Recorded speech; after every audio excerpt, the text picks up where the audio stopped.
Jonavos biblioteka, tai mano jaunystė. Kur jinai? Va, o jeigu rimtai, tai tikrai man mažiau, bet bibliotekai 85. Sveikinu su šito gražiu jubiliejum. Prisimenu, kaip aš atsiradau Jonavoj, kaip čia atvažiavau, Kaune vedžiau, jaunas būdamas, labai jaunas pagal šiuolaikinius standartus.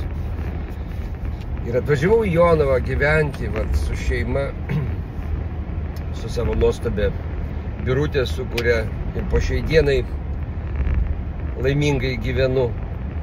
Bet tada buvo daug, kilo visokių neiškumų, klausimų, žinai, kaip ir jauniems susibūti, susigyventi, susitarti.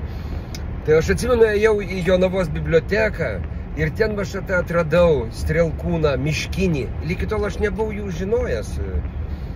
Va, tai man Jonavos biblioteka tuo ir brangi, kad aš ten atradau savo patį mylimiausią, patį stipriausią, patį man artimiausią poetą Joną Strelkūną, kurį ir dabar po šiai dienai daug aš jo eilėraščių tikrai dainuoju, daug.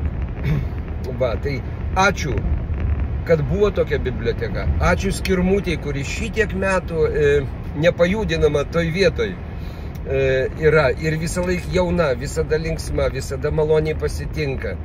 Labai džiaugiuosi, dar kartą sveikinu ir ačiū Jums labai.